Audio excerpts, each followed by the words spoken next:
정의와 공정을 수호하는 슈퍼히어로가 존재하는 세상에서 우리의 주인공 조니는 그 슈퍼히어로들의 엄청난 팬이었습니다.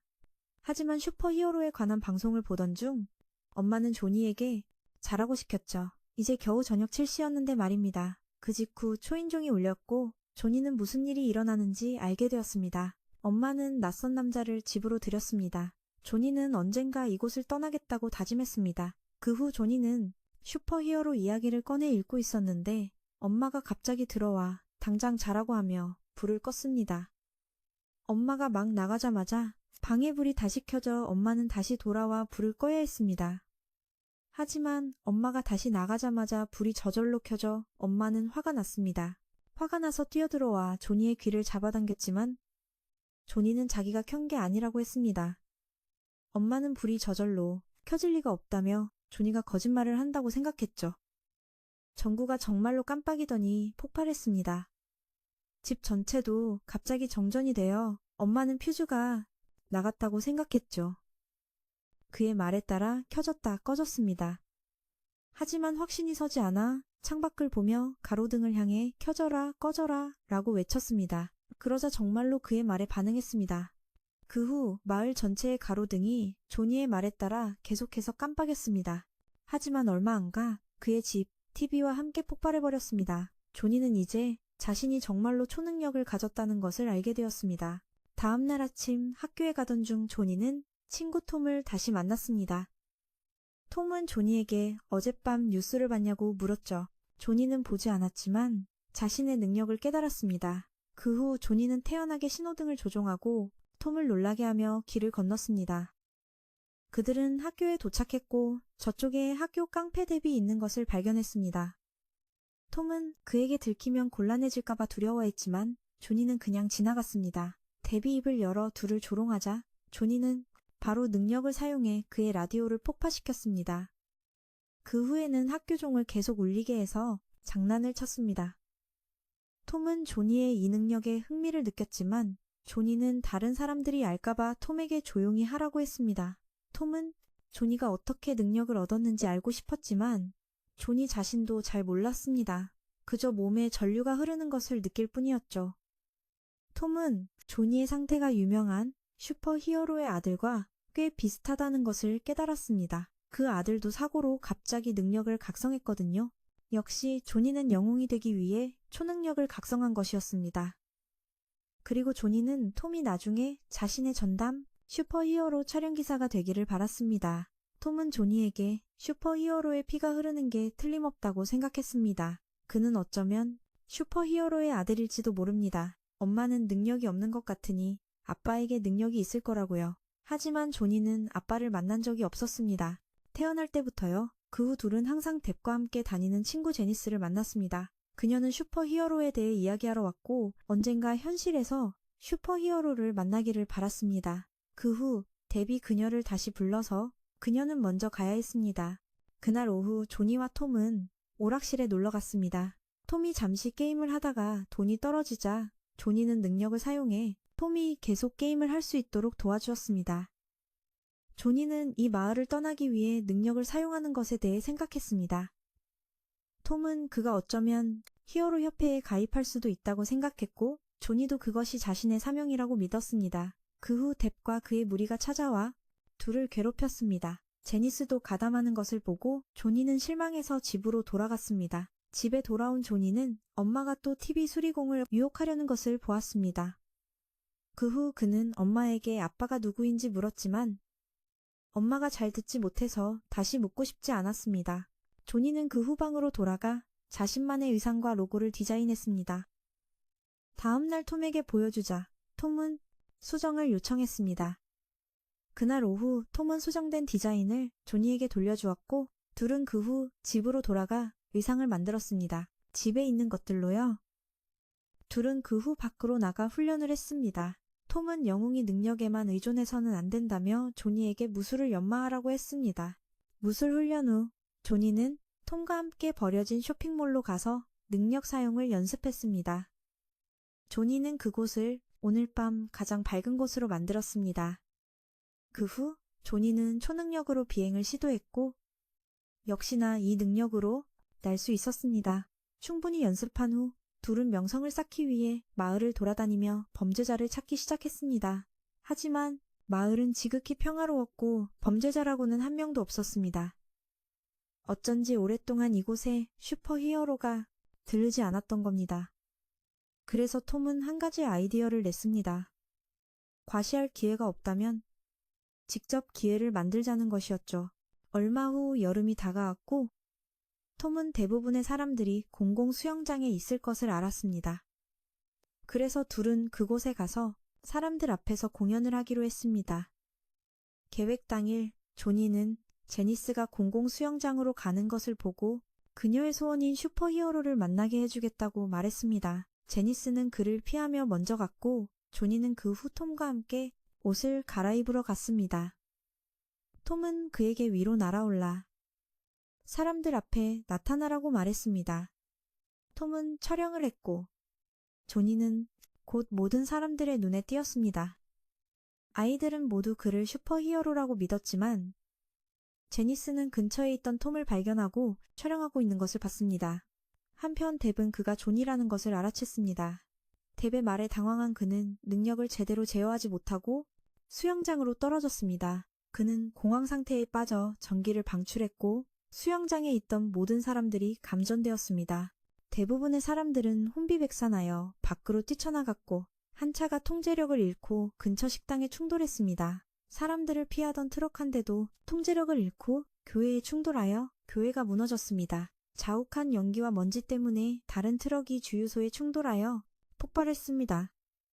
그 차는 그 후 수영장으로 곧장 날아갔고 그 안에 있던 돼지들이 쏟아져 나왔습니다. 사상자는 적지 않았고 경찰은 나중에 이를 단순 사고로 간주하고 더 이상 조사하지 않았습니다. 조니는 이제 죄책감으로 가득 찼고 이제 그는 자신이 더 이상 영웅이 될 수 없다고 믿었습니다. 옆에 있던 ATM에서 돈이 나오게 했습니다. 이곳을 떠나기로 했습니다. 시간이 흐르고 이곳은 슈퍼맥스 교도소입니다. 초능력을 가진 자들을 억제하기 위해 만들어진 곳이죠. 하지만 악한 목적으로 사용하는 자들을요, 간단히 말해 악당들을 가두기 위한 곳입니다. 소란을 피우는 자들은 경비원에게 몸에 부착된 전기 충격 장치가 작동되어 제압당합니다. 그리고 이제 우리의 조니를 다시 만납니다. 그는 이제 이곳의 수감자입니다. 하지만 오늘은 그의 형기가 끝나는 날입니다.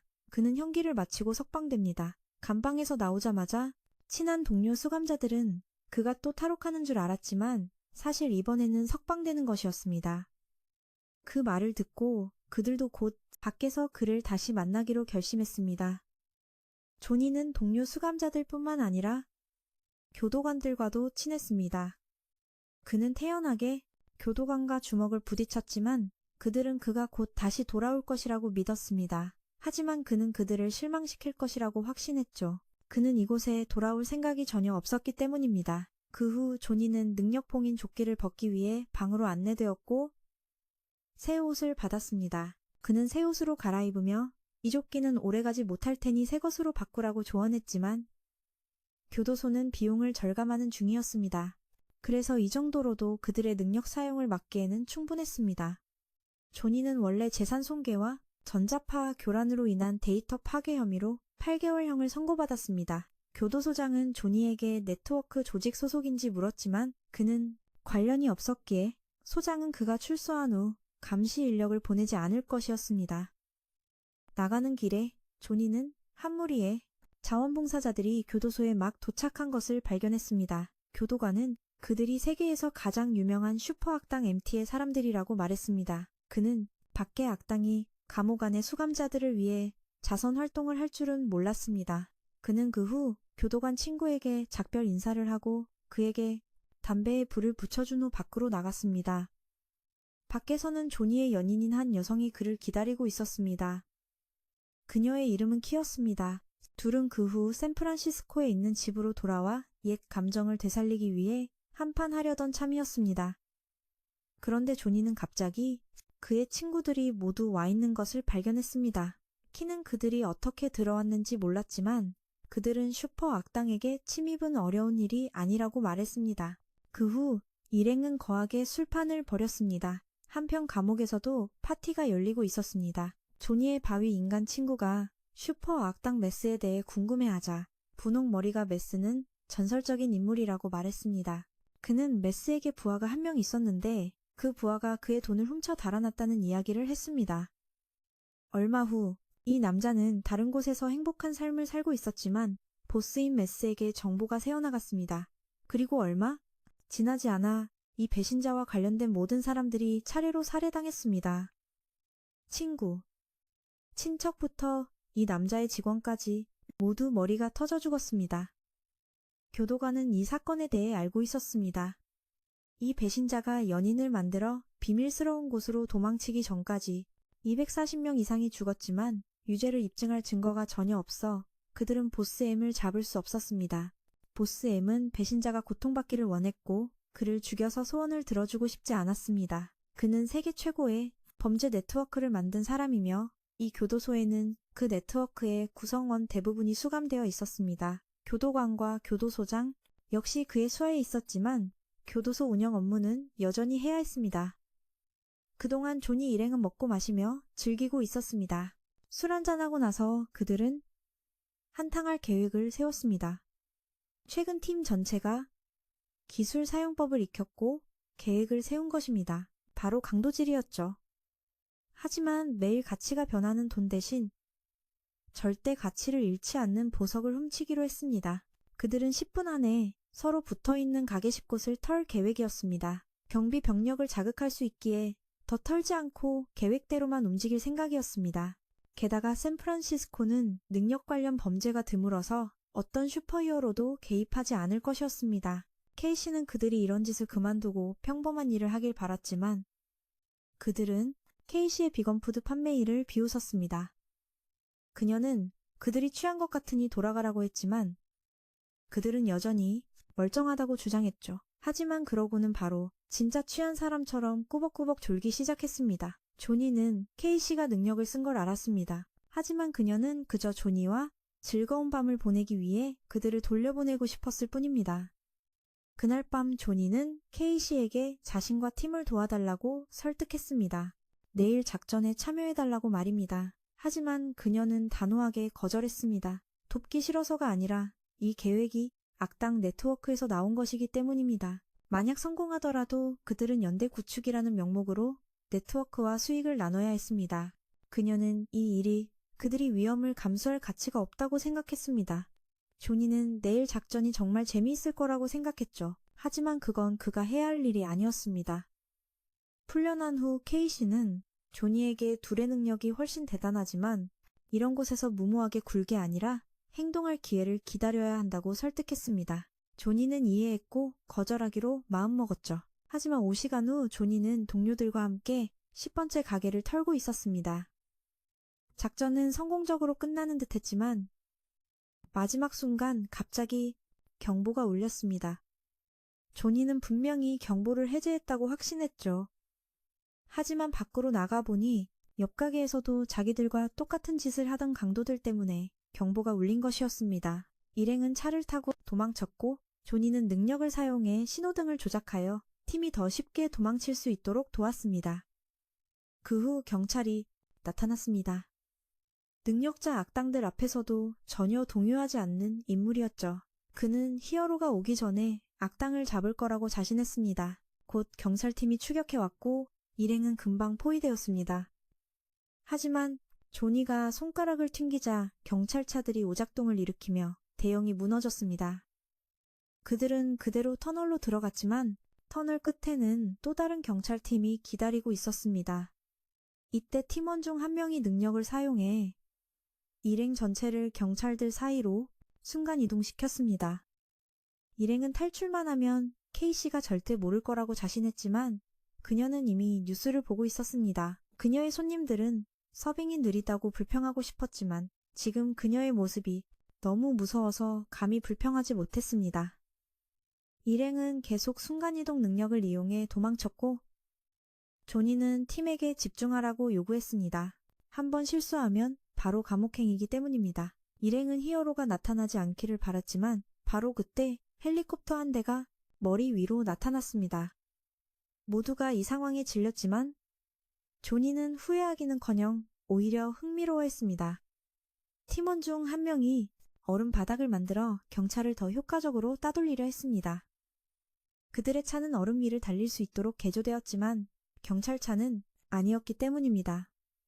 하지만 얼마 가지 못해 첫 번째 슈퍼히어로가 내려왔습니다.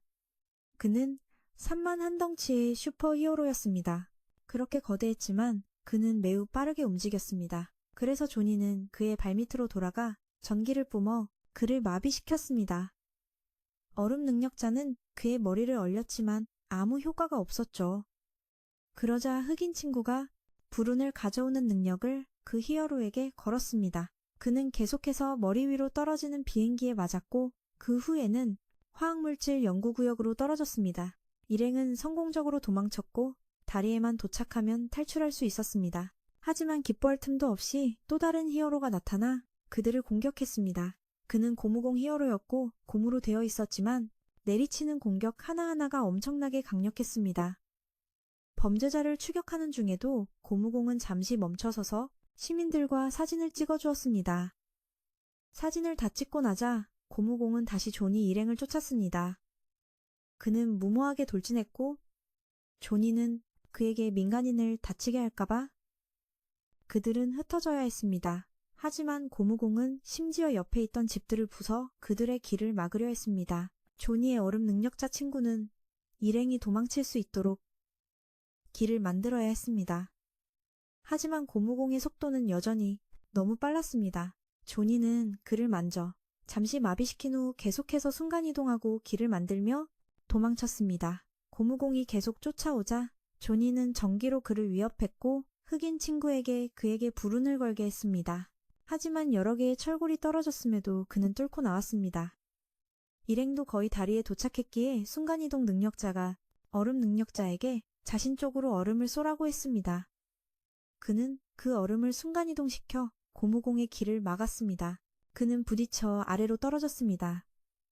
그는 신입이라 그저 실력을 보여주고 싶었다며 사과했지만 조니는 무시하고 그를 전기로 지지고 뒤따라오던 차에 다리가 깔리게 해서 한동안 걷지 못하게 만들었습니다.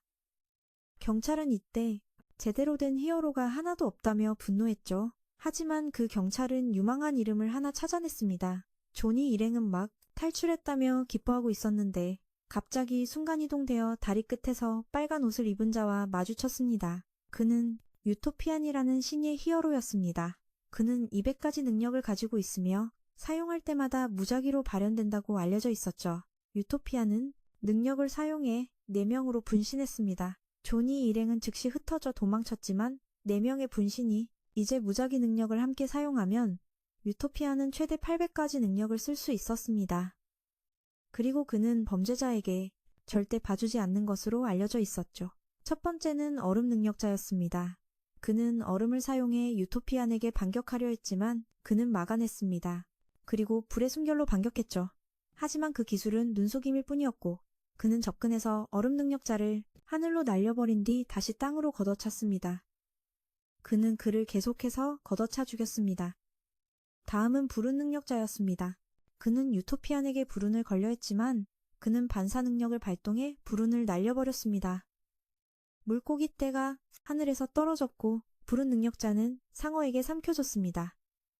유토피아는 그대로 달려들어 상어를 걷어차 산산조각 냈습니다. 그리고 불운 능력자를 죽였죠. 조니와 순간이동 능력자가 도망치려 할 때 갑자기 유토피안이 비슷한 순간이동 능력으로 나타났습니다. 그는 순간이동 능력자를 걷어차고 계속 순간이동하며 연타를 날렸습니다. 그리고 마지막으로 마무리 일격을 가했죠. 그는 조니에게 달려들어 주먹으로 코를 부러뜨렸고 조니는 전기를 이용해 여러 대의 차가 그의 눈에 헤드라이트를 비추게 했습니다. 조니가 도망치려 하자 그의 분신들이 그를 포위했습니다.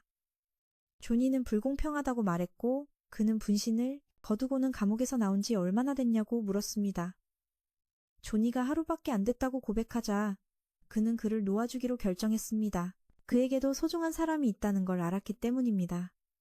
새 친구는 죽은 줄 알았지만 사실은 아직 살아있었습니다.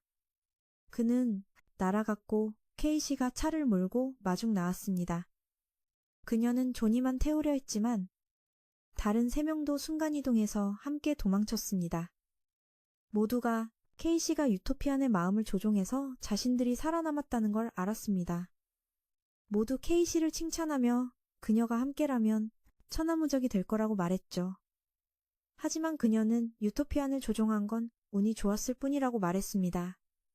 나중에 그가 자신의 정신 조종을 막는 능력을 가지게 되면 그는 무적이 될 것이었습니다. 그리고 그녀는 더 이상 그들의 멍청하고 위험한 계획을 지지하지 않는다고 했습니다. 하지만 그들은 투자금을 회수할 만큼의 보석은 챙겼으니 그만한 가치는 있었습니다. 그때 유토피아는 본부로 돌아왔고 모두가 그의 행동이 고결했다고 생각했습니다. 강도들을 그 정도로 때린 것만으로도 충분하지 더 심하게 할 필요는 없었기 때문입니다. 하지만 정작 그 자신도 왜 그렇게 행동했는지 이해하지 못했습니다. 그날 밤 돌아온 K씨는 조니와의 관계를 끝낼까 생각했습니다. 그는 늘 멍청하게 행동하고 게으르고 약속을 어겼기 때문입니다. 그녀는 조니 같은 좀도둑들은 평생을 감옥에서 보내지만 거물급 범죄자들은 보통 크게 한탕하고 사라져서 훔친 돈으로 평생 편안하게 산다고 생각했습니다. 그녀는 그런 종류의 작전만 받아들일 생각이었죠. 이렇게 작고 위험한 일은 필요 없었습니다. 그녀는 경제학을 전공했기 때문에 훔친 돈으로 어떻게 투자해야 할지 알고 있었습니다. 하지만 조니는 언제쯤 큰 건수가 자신에게 올지 궁금해했습니다. 그건 K씨가 해결할 수 있었습니다. 조니가 준비만 되어 있으면 충분했죠.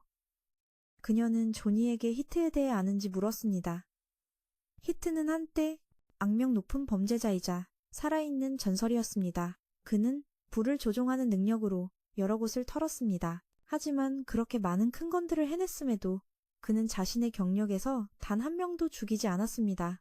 그러던 어느 날 그는 은퇴하여 누군가 그의 이름을 언급하면 그는 세상이 자신을 계속 기억하게 하려고 돌아올 것이라고만 알려져 있습니다. 그리고 그 히트가 바로 K씨의 스승이었습니다. 그는 그녀에게 이 업계에서 살아남기 위해 필요한 것들을 가르쳐 주었습니다. 그녀는 히트가 한탕을 위해 팀을 모으고 있다고 말했습니다. 큰 거는 고객의 돈 한 푼을 되찾아오는 것이고 보수는 5천만 달러이며 팀원 전체가 똑같이 나눌 겁니다. 팀원이 몇 명인지는 모르지만 조니를 위한 자리가 하나 더 있다는 건 알았죠? 그는 이 일을 아주 마음에 들어 했습니다. K씨와 함께 일할 수 있으니까요. 다음날 아침 두 사람은 시카고에 도착했고 K씨는 조니를 전설적인 히트에게 데려갔습니다. 이제는 노인이 된 그를 만난 후 강도팀의 멤버들을 만났습니다. 첫 번째는 배달 일을 하는 남자였습니다. 그는 이 여성에게 물을 배달하는 척하며 그녀의 주머니에서 열쇠를 훔쳤습니다. 그 열쇠로 이 슈퍼카를 훔칠 계획이었지만 성공하기 전에 보스에게서 전화가 걸려왔습니다. 그 직후 영웅도 나타났죠. 그 후 이 카지노에서 두 형제를 만났는데 둘은 게임을 하다가 싸움이 붙었습니다. 칼을 들고 싸우기 시작했고 형은 손가락 4개가 잘리고 동생은 실컷 두들겨 맞았습니다. 하지만 둘 다 보스에게서 연락을 받고 싸움을 멈추고 집합 장소로 향했습니다. 다음 사람은 공원에서 자고 있는 노숙자 청년이었습니다. 그 다음은 신사적으로 보이는 양복을 입은 남자였죠. 한편 조니는 히트가 왜 세탁소를 열었는지 궁금해했습니다. 히트는 이곳이 그다지 깨끗하지 않은 곳이며 더러울수록 경찰과 주변 사람들이 잘 오지 않는다고 말했습니다. 이유 없이 드나들지 않을 거라고요. 그러고는 조니에게 세탁기를 만지지 말라고 했는데 조니의 능력으로 합선시킬까봐 걱정했기 때문입니다. 조니는 K씨가 자신의 능력에 대해 알고 있다고 생각했지만 그녀는 그런 적이 없었습니다. 역시 히트는 정말 대단한 사람이었습니다. 히트는 신문 기사들을 보며 자신의 화려했던 시절을 회상했습니다. 그는 그 시절 최초의 슈퍼빌런들이 나타났다고 말했죠. 그리고 히트도 그중 하나였습니다. 그 직후 시카고의 악당 형제들이 나타났고 그들은 함께 최초의 슈퍼빌런 갱단을 만들었습니다. 하지만 히트는 합류를 거부하고 자신과 비슷한 처지의 사람들을 모아 자신만의 갱단을 만들었죠. 조니는 히트가 사용했던 물건들도 볼 수 있었습니다. 그는 TV에 나온 자신의 이야기가 전부 사실은 아니라고 말했습니다. 그는 실제로 잡힌 적도 있었기 때문입니다. 그에 대한 전설은 사실이 아니라 사람들이 믿고 싶어하는 것을 쓴 것뿐이었죠. 그 후 히트는 두 사람을 이번 작전의 다른 멤버들에게 데려갔습니다. 만났을 때 히트는 최근 슈퍼히어로가 급증하면서 빌런도 더 많이 나타나게 되었다고 작전에 대해 설명하기 시작했습니다. 하지만 진짜 장애물은 네트워크였습니다. 그놈들은 우두머리가 계획만 세우고 멤버들을 실행에 옮기게 하는 아주 성가신 놈들이었죠. 잡히더라도 우두머리는 아무 일 없이 안전합니다. 게다가 감옥 안에도 네트워크의 사람들이 있었죠. 그곳에 잡혀 들어가는 것은 그들의 사업에 더 편리할 뿐이었습니다. 양복을 입은 남자의 이름은 조시데이였습니다. 그는 히트가 자신들처럼 무명인들을 일부러 모았다고 생각했습니다. 네트워크가 알아채고 개입하지 못하도록 충분히 이름이 없어야 했기 때문이죠. 조니는 그가 좀 거만하게 말한다고 생각했지만 사실 그들은 여전히 너무 무명이었습니다. 히트가 그들을 소집한 이유는 그들 모두가 독특한 능력을 가지고 있고 계획에서 각자의 역할을 하기 때문이었습니다. 하지만 조시는 여전히 조니의 전기 충격 능력이 쓸모없다고 생각했습니다. 조니는 화가 나서 주변 지역 전체를 정전시켰습니다. 그리고는 그에게 뭘 할 수 있냐고 반박했죠? 그는 조니에게 자신이 뭘 할 수 있는지 보여주었습니다. 조시의 능력은 유령으로 그는 투명해져서 물체를 통과할 수 있었습니다. 그는 원래 감옥에서 다른 죄수들에게 괴롭힘과 이용을 당했죠. 히트가 찾아와 그를 구해주고 이 팀에 합류하라고 권유하기 전까지 말입니다. 그 후 히트는 조니를 구슬렸습니다. 조니의 능력은 정말 유용했기 때문입니다. 그는 조시에게 못되게 굴지 말라고 하고 계획을 설명했습니다. 계획은 들을 수 없었지만 모두가 마음에 들어하는 것 같았습니다. 그나저나 아까 카지노에 있던 형제도 여기 앉아 있었습니다. 그들의 이름은 로드와 샘이고 둘의 능력은 초재생입니다. 히트는 이 임무가 두 부분으로 나뉘어 있다고 설명했습니다. 뒷부분이 진짜 임무지만 앞부분이 더 위험한 부분이었죠. 영웅에게 막 잡힌 멤버를 구출해야 했기 때문입니다. 그 사람은 아까 차를 훔치던 TK였는데 운 나쁘게 슈퍼히어로 글래디에이터에게 잡혔습니다. 관찰에 따르면 TK는 금속을 조종하는 능력이 있지만 지금은 잡혀서 슈퍼맥스 교도소로 이송될 수도 있습니다. 그곳에 가면 TK는 최소 10년은 수감될 겁니다.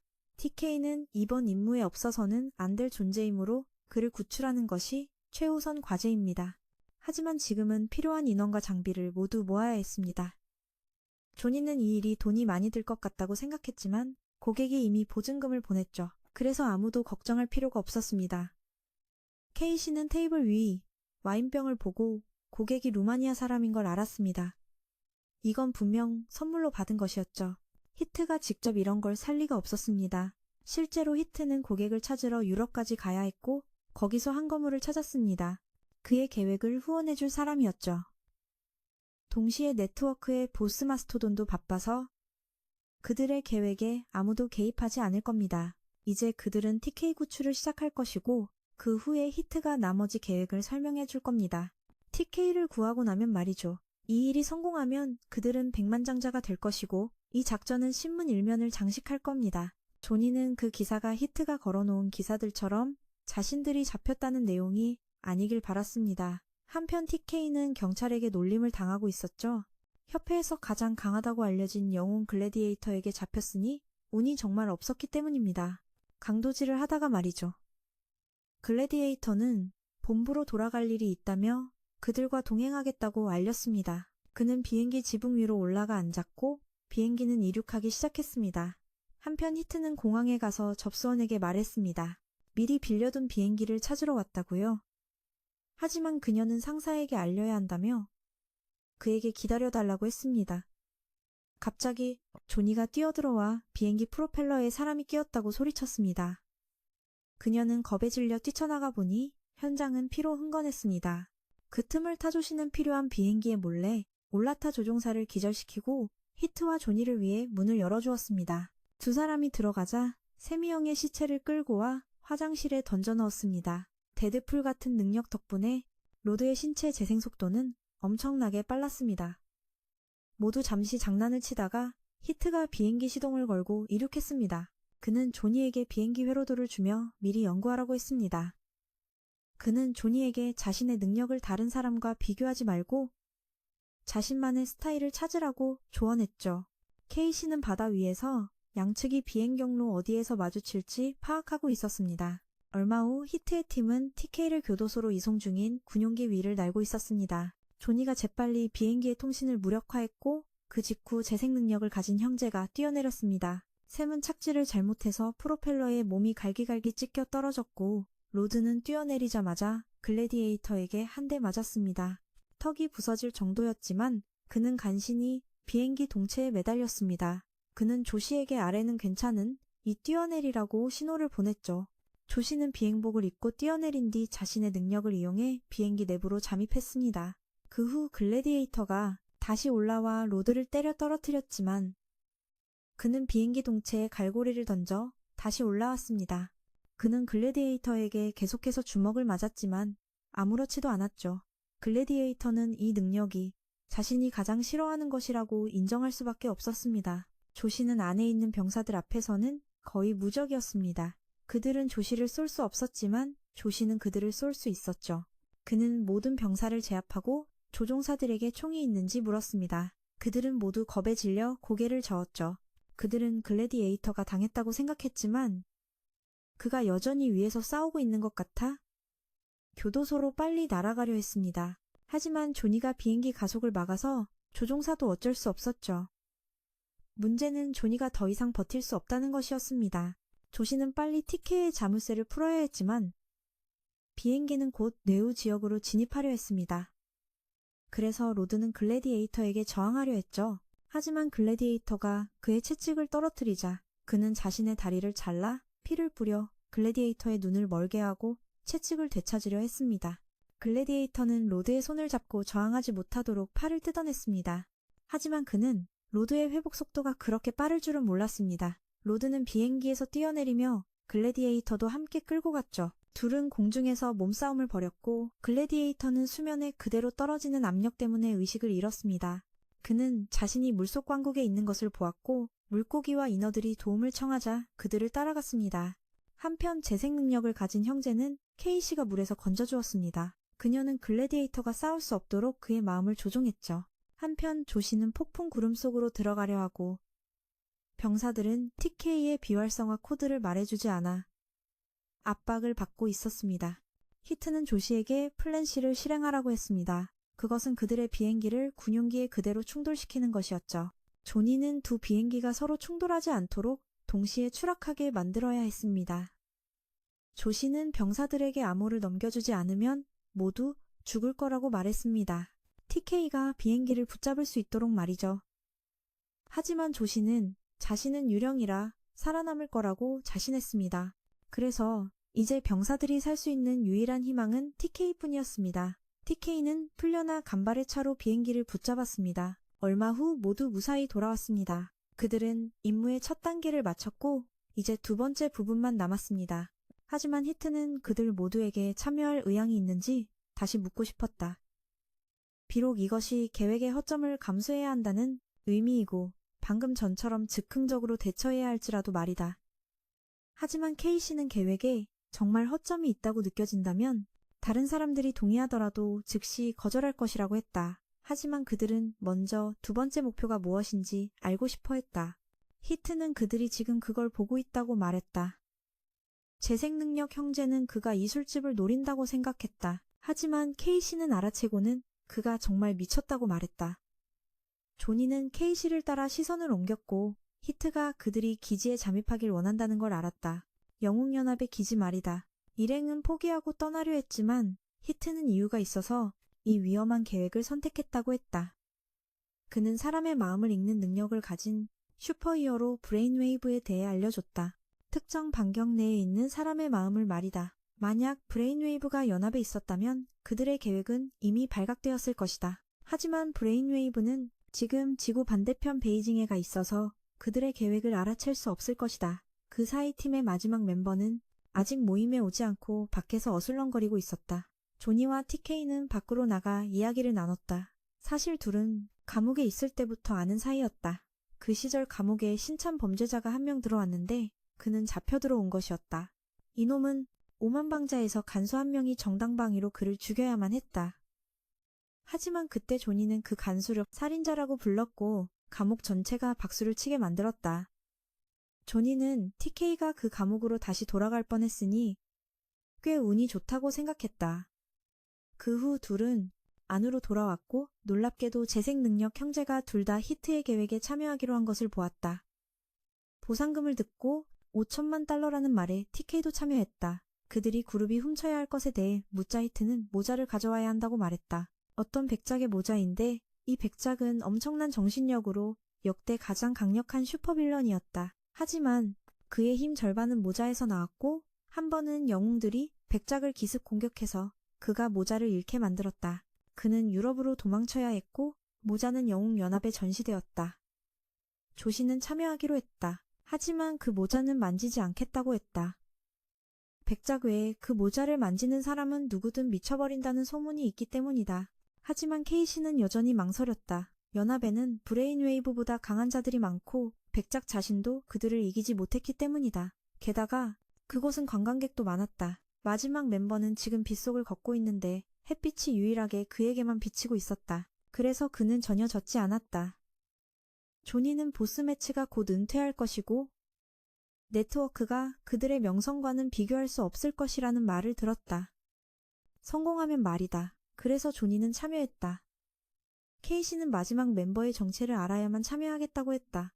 히트는 마지막 멤버인 포어캐스트에게 전화했고 그는 밖에 와 있었다. 그는 늦어서 미안하다고 했다. 자세한 계획은 나중에 듣겠지만 참여하기로 결정했다. 케이시는 포어캐스트가 날씨를 조종할 수 있다는 것에 놀랐다. 그래서 그녀도 이 일에 참여하기로 결정했다. 그 사이 보스 M은 슈퍼맥스 교도소에 도착했다. 그는 여기서 열리는 파티에 참석하기 위해 왔는데 그가 악당 세계에서 은퇴할 것을 알리기 위함이었다. 내일부터 말이다. 그리고 자신의 잔혹한 과거에 대해 이야기했다. 그 후 그는 자신의 부하에게 네트워크를 넘겨준다고 선언했다. 그가 관리하며 네트워크는 이전처럼 계속 운영될 것이라고 선언했다. 멤버를 위해 계획을 세우는 쪽은 수익의 30%를 받게 될 것이다. 이는 모두가 평등하고 누구도 소외되지 않도록 하기 위함이다. 그는 떠나면서 교도소에 누가 먼저 박수를 멈췄는지 조사해서 보고하라고 했다. 그는 총을 꺼내 교도소에 세 발을 쏘고는 떠났다. 그 후 우리는 케이시의 과거에 대해 더 알게 되었다. 그녀는 오랫동안 돈을 벌기 위해 불량배들과 어울려야 했다. 그들이 처리해야 할 사람을 위해 그녀의 능력을 빌리고 싶어 했기 때문이다. 하지만 그녀를 고용한 사람은 누구든 단 한 번만 고용했다. 그녀가 그 능력을 자신들에게 쓸까봐 두려웠기 때문이다. 그래서 그녀는 새로운 일거리를 찾을 때마다 대부분 쫓겨났다. 고객들은 그녀가 능력으로 동료를 불구나 만들었다는 소문을 걱정해서 그녀를 고용하는 사람이 점점 줄었다. 여기서 그녀는 히트를 만났다. 그는 그녀가 자신의 능력에 대해 누구에게 쓸 것인지와 같은 규칙을 스스로 정해야 한다고 생각했다. 반면에 그녀는 히트가 자신을 가르치려 드는 늙은이라고 생각해서 짜증을 내며 가버렸다. 히트는 나중에 한 골목에서 그녀를 다시 찾아왔다. 그는 그녀에게 그녀만이 할 수 있는 일이 있다고 말했다. 현재로 돌아와서 조니와 케이시는 가명을 사용하고 있었다. 호텔을 빌려 하룻밤을 묵었다. 케이시는 조니의 가명과 같은 성을 쓰기로 결정했다. 둘이 신혼여행 중인 부부라는 것을 보여주기 위해서였다. 방으로 돌아온 조니는 케이시가 한 일에 즐거워했지만 내일이면 그녀가 그의 아내가 되는 것이 현실이 될 것이라고 생각했다. 이 일만 끝나면 결혼식을 올릴 것이기 때문이다. 그래서 지금 둘은 미리 축하하기로 했다. 케이시는 둘이 슈퍼맥스 교도소에 갈 필요가 없다고 믿었고 그 후 잠시 즐거운 시간을 보냈다. 히트가 갑자기 전화해서 둘에게 내일 피곤하지 않도록 푹 자라고 말했지만 조니는 그냥 전화를 끊었다. 조시도 잠이 오지 않아 일어나 책을 읽었다. 재생 능력 형제는 호텔을 배회하며 카메라에 자신들의 능력이 찍히지 않도록 애썼다. TK와 포어캐스트는 이제 막 기차에서 내려 호텔에 도착했다. 다음날 아침팀은 두 그룹으로 나뉘었다. 한 그룹은 빵 판매 트럭으로 위장하고 몰래 영웅연합본부의 시스템을 해킹했다. 조시는 케이시에게 만약 자신이 죽게 되면 아주 기분 좋은 환각을 보게 해달라고 했다. 그는 조니에게도 죽기 전에 무엇을 보고 싶은지 물었다. 그는 케이시를 보는 것만으로도 충분하다고 했다. 그 후 연합의 영웅들도 팬들을 만나기 위해 공식적으로 본부로 돌아왔다. 슈퍼히어로들의 리더와 다른 유명한 영웅들 외에도 우리가 전에 만났던 검투사와 프레토리언 같은 유명 인사들도 나타났다. 히트의 빵 판매 트럭 옆에서 장사가 잘 안 되고 있었고 그는 작전을 시작할 시간이 되었다는 것을 깨달았다. 시립 묘지에서는 한 커플이 사진을 찍고 있었는데 갑자기 무덤에서 수많은 좀비가 기어 나왔다. 죽은 줄 알았던 슈퍼빌런 네크로맨서도 갑자기 좀비로 되살아나 군대를 이끌고 날아올랐다. 경찰은 좀비에 대한 보고를 듣고는 전혀 믿지 않다가 직접 목격하고서야 믿었다. 영웅들에 대해 보도하던 TV도 갑자기 도시로 쏟아져 나오는 좀비 떼에게로 관심을 돌려야 했다. 영웅들은 도시를 지키기 위해 서둘러 떠나야 했고 그때가 히트의 그룹이 들어갈 때였다. 조니가 먼저 가서 보안 시스템을 무력화할 것이다. 히트는 보안 영상을 조작해서 그들이 들어오지 않은 것처럼 보이게 할 것이다. 케이시는 방문객들의 마음을 조종해서 그들이 보이지 않게 하고 나머지 그룹은 그대로 들어가서 전리품을 챙기고 최대한 빨리 탈출해야 했다. 좀비 떼 때문에 시간이 제한적이었기 때문이다. 이 좀비들은 사실 TK가 조종하는 것이었다. 그는 가능한 한 큰 소동을 일으키기만 하면 됐다. 포어캐스트도 옆에서 돕고 있었다. 더 진짜처럼 보이게 하려고 네온을 불러왔다. 영웅들도 도착했고 이제 두 사람의 진짜 일이 시작되었다. 그 사이 히트의 그룹은 악당들의 보물이 보관된 방으로 들어갔다. 모두가 유명한 보물들의 흥미를 보였다. 하지만 케이시는 더 이상 버틸 수 없으니 집중해서 목표물을 찾으라고 했다. 조니는 그녀에게 걱정 말라고 했다. 자기가 예전에 둘이 중국인들 기지에서 훔칠 때처럼 일을 망치지 않을 거라고 했다. 그때 조니는 물건을 훔치다가 화장실이 급해서 뛰어 들어갔다가 한 놈에게 발각되었다. 케이시는 능력을 사용해서 그가 환각을 보고 있다고 생각하게 만들어야 했다. 둘을 발견하지 못하게 말이다. 조니는 케이시의 능력에 꽤 놀랐고 다른 사람들처럼 두려워하지 않았다. 오히려 아주 멋지다고 생각했다. 그때부터 둘은 사랑에 빠졌다. 조니가 모자를 찾았고 조시가 모자를 꺼내는 일을 맡았다. 하지만 불행하게도 그때 프레토리언은 좀비 사태를 전혀 몰라서 연합을 떠나지 않았다. 바로 지금 그는 초청력 능력을 가지고 있었고 히트그룹의 계획을 듣고 행동을 시작했다. 그는 현장에 도착해서 모자가 움직이는 것을 보았다. 공격을 날려 모자를 파괴했다. 하지만 프레토리언이 여기 있는 물건들은 단지 전시용이라고 알려줘서 크게 걱정할 필요는 없었다. 진품은 영웅연합이 지하 금고에 숨겨두었다. 프레토리언이 케이시의 능력 때문에 아직 그들을 보지 못하는 동안 조시는 물건을 가지러 재빨리 지하로 통과해 내려갔다. 하지만 프레토리언은 머릿속의 존재를 감지하고 손을 휘둘러 케이시를 날려버렸고 일행 전체가 발각되었다. 프레토리언은 조니가 매우 익숙하다고 느꼈다. 조니가 둘은 만난 적이 없다고 변명했지만 말이다. 프레토리언은 케이시가 계속 자신의 마음을 조종한 사람이라는 것을 깨닫고 그녀를 먼저 처리하려고 했다. 조니는 여자친구를 보호하기 위해 달려나갔고 운 좋게도 프레토리언이 활성화한 능력은 물을 쏘는 것이었다. 히트와 조니는 재빨리 케이시를 데리고 도망쳤다. 일행은 조시가 일을 마칠 때까지 시간을 벌어야 한다는 것을 알았다. 프레토리언은 그 후 레이저 눈을 활성화하고 주위에 마구 쏘아대기 시작했다. 무고한 사람들이 맞든 말든 신경 쓰지 않았다.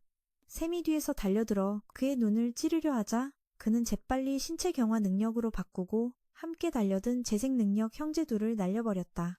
조스는 그 사이 지하로 내려가 위험경고 구역을 발견하고는 모자가 이 안에 있다고 확신했지만 발을 들여놓자마자 경보가 울렸고 그곳을 떠났던 히어로들은 좀비 떼를 처리하려 애쓰고 있었다. 대부분의 히어로들은 뛰어난 신체 능력으로 그들을 처리했지만 어떤 한 명은 물건을 변형시키는 능력을 사용해 좀비의 물건을 금속으로 만들어 땅에 고정시켰다. 히어로들의 리더는 좀비 떼가 누군가에게 조종당하고 있음을 알아차렸고 그게 바로 저 위에 있는 네크로맨서라고 믿었다. TK는 리더를 유인하기 위해 네크로맨서를 높이 날아오르게 했다. TK는 네크로맨서가 과거 저 리더에 의해 슈퍼맥스 교도소에 수감된 적이 있다는 걸 알았기에 이건 네크로맨서를 대신한 복수극이나 마찬가지였다. 포캐스트가 무언가 하려던 그때 검투사가 나타나 두 사람에게 위험구역을 벗어나라고 요구했다. 검투사가 기억해내기 전에 포캐스트도 데리고 갔다. 한편 조스는 조니가 이터니언까지 끌고 온 것을 발견했지만 다행히도 그는 백작의 모자를 찾아냈다. 히트는 그에게 모자를 쓰고 주문을 외우라고 했지만 그는 저주받았을까봐 두려워했고 주문도 몰랐다. 다행히 주문은 그곳에 쓰여 있었고 모두 조스에게 기댈 수밖에 없었다. 그는 모자를 쓰고 주문을 외우기로 했다. 모자는 소원 한 가지를 들어주었고 히트는 조스에게 모두를 여기서 나가게 해달라고 빌라고 했다. 히트가 조스에게 장소를 알려주자 그는 즉시 모두를 데리고 순간이동했다. 일행과 TK 그리고 포캐스트는 모두 순간이동했고 히어로들의 리더는 네크로맨서의 머리를 잡아 땅에 세게 내리쳤다. 그들은 네크로맨서가 완전히 패배했다고 생각했다. 한편 히트의 팀은 그들의 고객인 백작의 집으로 돌아왔다. 백작이 물건을 받으러 오기를 기다리는 동안 그의 부하는 그 모자가 있으면 백작이 다시 한번 슈퍼빌런이 되어 새로운 조합을 재건할 것이라고 일행에게 알려주었다. 히트는 조합이 예전에 자신들의 은신처였다고 말했다. 케이시는 이미 알고 있었기에 먼저 씻으러 갔고 히트는 조합이 과거 히트와 백작 그리고 보스 매치가 함께 강도질을 하기 위해 세운 곳이라고 이야기하기 시작했다. 하지만 슈퍼 히어로들이 우후죽순 생겨나자 그와 일행은 어쩔 수 없이 유럽으로 잠시 물러나야 했다. 그들은 함께 자신들만의 조합을 세웠지만 점차 모든 멤버들이 조합 내에서 계속해서 싸우고 서로를 배신하면서 조합은 해체되었고 매츠는 둘을 떠나버려 조합도 무너지고 말았다. 그리고 매츠는 스스로 네트워크를 구축했다. 네트워크는 조합이 해내지 못한 장기적인 생존이 가능하다는 것을 증명했다. 바로 그때 문두 들이는 소리가 들렸다. 모두 피자 배달원이라고 생각했지만 사실은 이터니언이었다. 그는 능력으로 팀 전체를 꼼짝 못하게 만들었고 바로 그때 보스 매치가 들어왔다. 이터니언이 네트워크 소속이라는 사실이 이제야 밝혀졌고 이터니언은 매치가 구축한 네트워크를 누구도 망치게 놔두지 않을 것이었다. 그는 운 좋게도 조스가 순간이동할 때 말했던 이름을 기억해 그 위치를 알아내고는 재빨리 뒤쫓아왔다. 이렇게 효과가 좋을 줄은 몰랐다. 매츠는 그들이 자신의 네트워크를 약화시키려 한다고 생각했다. 원래대로라면 그들을 깔끔하게 처리하고 배신한 부하에게 그랬던 것처럼 지옥 같은 삶을 살게 했겠지만 은퇴를 앞두고 있어 흥미가 없었기에 벌칙으로 이번 건에서 얻은 5천만 달러 전부를 가져가겠다고 했다.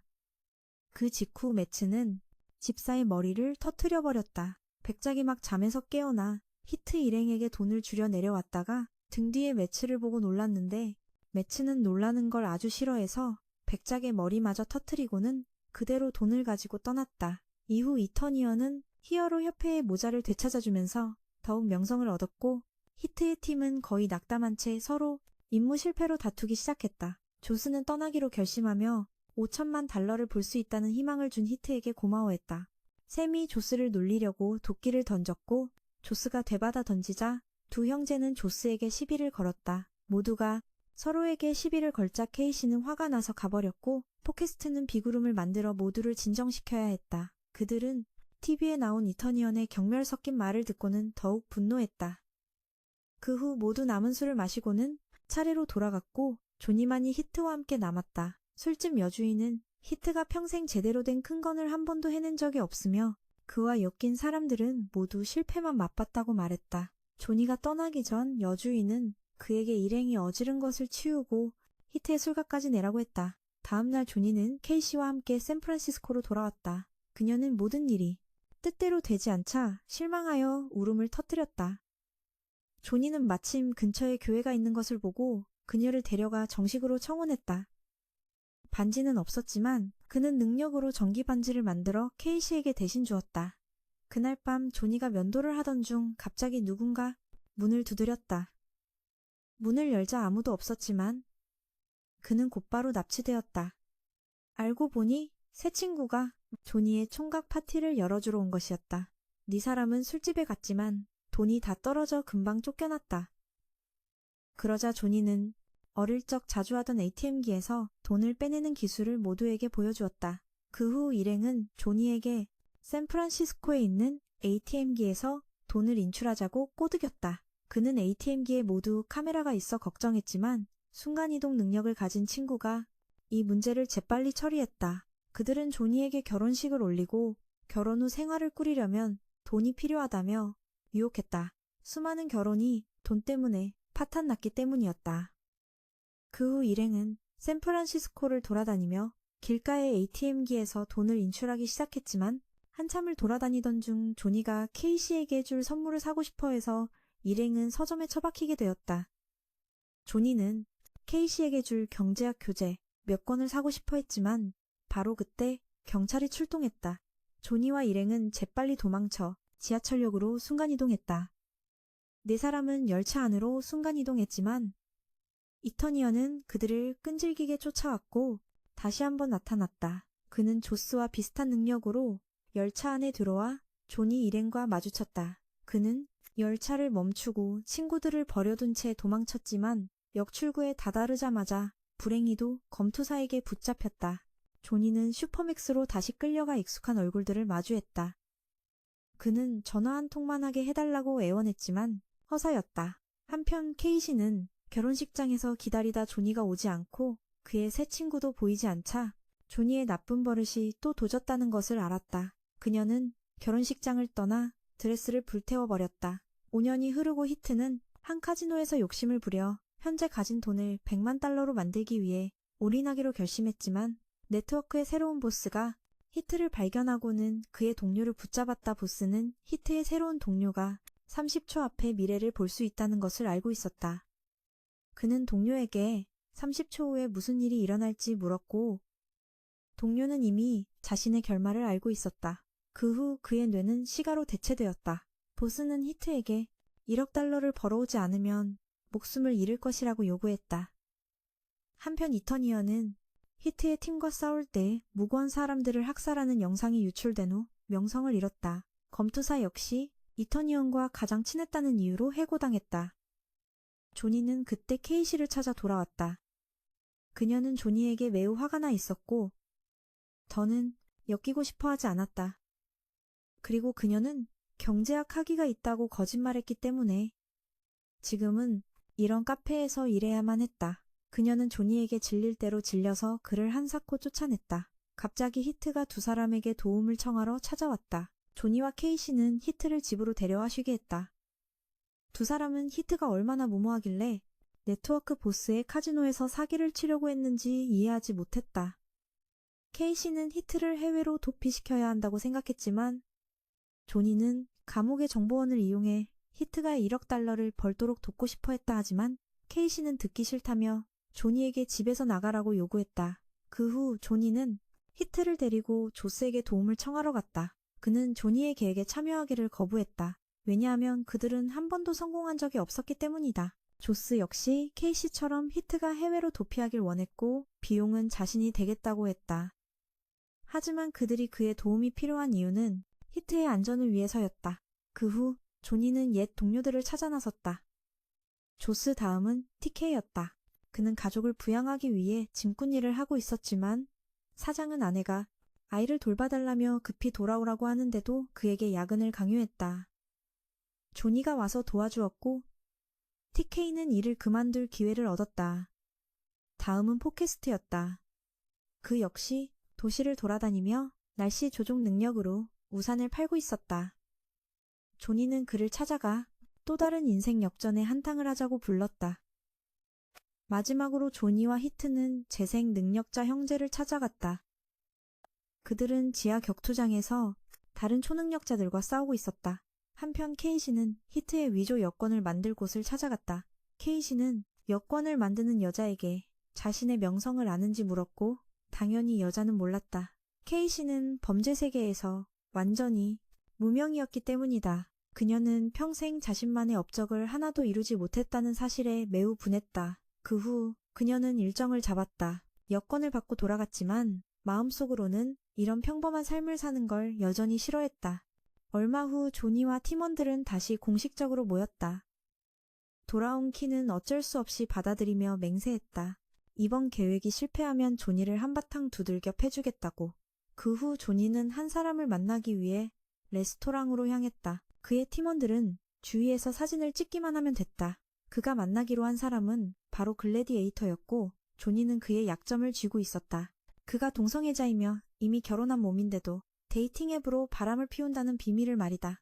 글래디에이터는 조니를 때려눕히고 싶었지만 조니는 자기 부하들이 주변에 매복해 있으며 언제든 그의 명성을 완전히 망가뜨릴 준비가 되어 있다고 했다. 그리고는 강도질의 글래디에이터의 도움이 필요하다고 단도직입적으로 말했다. 이 강도질은 그에게도 아주 의미가 있을 거라고 했다. 목표물이 한 거물의 카지노였기 때문인데 그자는 다름 아닌 보스마스였다. 그곳을 털려는 건 마스와 결탁한 이터니언에게 복수하려는 마음도 있었기 때문이다. 그리고 그는 글래디에이터 역시 이터니언에게 관심이 있었기에 조니의 계획을 듣기로 했다. 조스는 이번 일도 전과 마찬가지로 미친 짓이라며 돌아가려 했다. 하지만 키는 이번 일은 가능성이 있다고 믿었다. 조니는 이터니언이 슈퍼히어로의 이미지를 더럽혔고 전 보스 마스를 섬기고 있으니 본때를 보여줘야 한다고 했다. 글래디에이터가 합류하면 조니가 그에게도 몫을 나눠주고 원한다면 그 돈으로 자선단체에 기부하라고 했다. 글래디에이터는 다른 선택지가 없었다. 제안을 받아들이고 조니의 계획에 따를 수밖에 없었다. 며칠 후 팀 전원이 마스의 섬으로 가는 비행기에 탑승했다. 조니와 케이시, 조스는 비행기를 탔고 샘과 로트 형제는 표를 사지 않으려고 여행 가방에 숨었다. 배를 탔지만 항구에 들어가지 않고 먹구름에 가려 다른 사람 눈에 띄지 않게 해안으로 바로 날아갈 것이었다. 마지막으로 새 멤버인 글래디에이터는 본토에서부터 헤엄쳐 왔다. 임무를 시작하기 전 팀원들은 다 같이 온천욕을 하며 잠시 쉬었다. 힐러 형제는 예전에 싸웠던 일에 대해 글래디에이터와 화해하고 싶어 했지만 그는 신경 쓰지 않았다. 이번 일에 참여한 건 오로지 이터니언을 손봐주기 위해서였기 때문이다. 그들이 조니의 계획에 대해 묻자 우선 그는 정문으로 들어가 마스를 만나겠다고 했다. 다음 날 아침 키와 로트는 변장을 하고 카지노에 들어갔는데 마스는 뭔가 눈치챈 듯했다. 키와 로트는 안으로 들어갔고 한 늙은 관리인의 안내를 받았다. 둘은 마스를 만나 제품을 소개하러 왔다고 하자 마스에게 안내되었다. 둘은 타임머신이라는 제품에 대해 소개하기 시작했다. 물론 거짓말이었지만 마스는 끈기 있게 들어주었다. 이야기가 끝나자 그는 자신이 수집한 예술작품들을 보여주며 그것들의 추상적인 가치에 대해 이야기했다. 키가 마스가 원하는 대답을 하자 그는 자신은 현재에 아주 만족하기 때문에 타임머신에 투자할 필요가 없다고 말했다. 한편 다른 일행들은 마스의 카지노에서 잠시 여흥을 즐기고 있었다. TK가 능력을 쓰려 하자 조스가 그를 막으며 이곳엔 능력 감지기가 있어서 속임수를 쓰면 바로 잡힐 거라고 일깨워줬다. 마스도 손님을 맞으러 밖으로 나왔다. 그날 밤 팀원들은 필요한 정보를 얻은 뒤 계획을 논의하기 위해 모였다. 키는 자신의 능력을 써서 관리인에게서 정보를 캐냈고 돈은 지하에 있는 4차원 가방에 마스가 보관하고 있다는 걸 알아냈다. 그곳으로 가는 길목에는 능력 방지 센서가 설치되어 있었다. 하지만 이 센서는 개량되어 슈퍼맥스 교도소의 제복처럼 그들의 능력을 무력화할 수 있었다. 이 센서를 끄려면 마스의 저택에 있는 원격 제어 장치로 시스템을 무력화해야 했다. TK는 왜 조스의 능력으로 땅을 뚫고 지나가지 않냐고 물었다. 조스는 이 섬 전체가 틈 하나 없는 단단한 암석 덩어리라서 바위 안은 아주 어두울 것이며 그 안에 갇히면 빠져나올 길이 없다고 설명했다. 글래디에이터는 계획이 이렇게나 불확실할 줄은 몰랐다. 조니는 곧바로 이 센서 시스템이 전혀 완벽하지 않다는 걸 안다고 털어놓았다. 등록을 위해 주기적으로 업데이트를 해야 해서 재부팅이 필요한데 재부팅하는 동안 센서는 예비 시스템을 사용하게 된다. 만약 이 시스템을 파괴하면 10분 동안 발각될 걱정 없이 능력을 쓸 수 있다. 게다가 키는 이 예비 시스템이 어디에 있는지도 알고 있었다. 글래디에이터는 그제야 확실한 답을 얻었다. 이후 일행은 작전 실행 전에 파티를 열었다. 조니가 팀원 모두를 위해 만든 의상을 보여줬지만 글래디에이터는 이 괴상한 옷을 입지 않겠다고 했다. 남자들은 즐겁게 술을 마시는 동안 키는 생각에 잠겨 해변에 나가 앉아 있었다. 조니가 그녀를 찾아왔고 그녀는 여기서 할 일은 끝났으며 내일 공항으로 갈 거라고 말했다. 그녀는 계획을 완전히 믿지는 않았지만 자신을 구해준 히트를 위해 무언가 하고 싶어서 따르기로 한 것이었다. 조니는 살면서 많은 실수를 했지만 가장 큰 실수는 케이시를 잃은 것이라고 고백했다. 그는 하늘에 키를 위한 사과의 메시지를 준비했다. 둘은 어느 정도 마음을 풀었지만 다음날 키는 여전히 떠나기 위해 공항으로 향했다. 조니가 전화했지만 그녀의 결심을 바꿀 순 없었다. 그들의 계획은 오후 1시에 잠입하는 것이었다. 바로 1시간 뒤에 업데이트가 진행되기 때문이다. 그들은 두 팀으로 나뉘어 한 팀은 협곡의 시설에 잠입해 개인 서버의 백업 데이터를 파괴하고 나머지 팀은 보안실로 직접 침투해 시스템을 단락시켜 강제로 데이터 업데이트를 유도할 계획이었다. 양쪽 다 계획대로 움직였지만 조니의 팀이 막 제어실을 점령하고 시스템에 침입했을 때 갑자기 경보가 울리며 기계인 자무리가 나타나 공격했다. 조니와 팀원들은 능력을 쓸 수 없어서 히트가 자신의 낡은 화염방사기 한 쌍으로 맞서야 했다. 한편 조스 쪽에서는 힐러 형제가 글래디에이터와 조스가 안으로 들어갈 수 있도록 총알을 막아섰다. 하지만 곧 조스가 부술 수 없는 자물쇠에 부딪혔다. 그는 무모하게 능력을 써서 안에서 문을 열었고 그 바람에 닌자들이 나타났다. 힐러 형제는 능력이 무력화되어 몸으로 총알을 막으며 조니가 센서를 무력화할 때까지 죽지 않으려고 버텼다. 조스는 재빨리 로트에게서 칩을 받아 개인 서버에 꽂았다. 이제 조니 차례였다. 조니와 일행은 시스템실에 몰렸고 조니는 재빨리 바이러스를 업로드했다. 예상대로 예비 시스템은 작동하지 않았고 이제 그들은 마음껏 능력을 쓸 수 있었다. 힐러 형제는 다시 회복하여 길을 막는 닌자들을 쓸어버릴 준비를 마쳤다. 하지만 그때 키는 예상치 못한 비행기 연착으로 떠나지 못하고 있었다.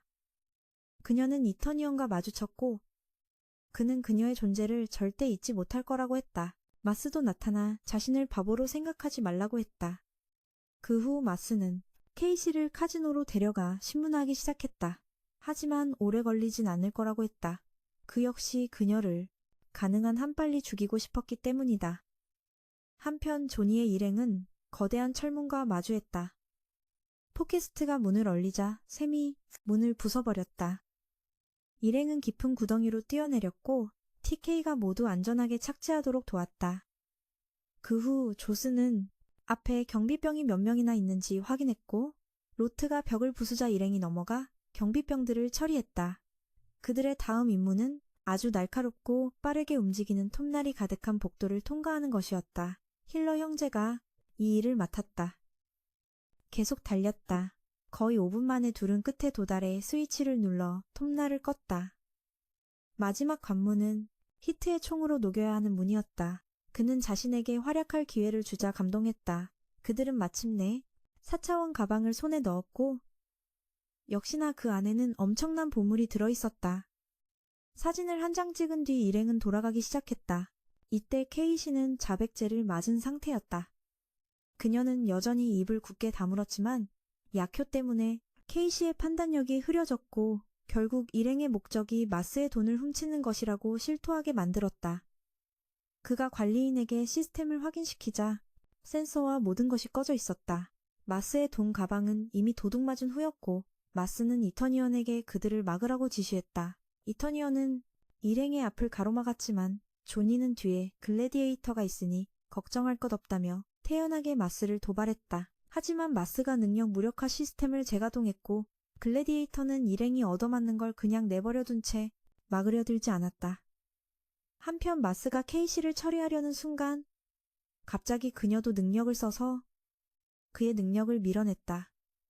그녀의 눈에선 피가 흐르기 시작했지만 마스는 온 힘을 다해 그녀와 정신능력으로 맞서기로 했다. 조니의 일행은 이때 한바탕 얻어맞고 나서야 글래디에이터가 드디어 나섰다. 그는 이터니언의 공격을 막아내고 그에게 자신의 정체를 드러냈다. 이터니언은 이곳에서 글래디에이터를 만나자 충격에 빠졌다.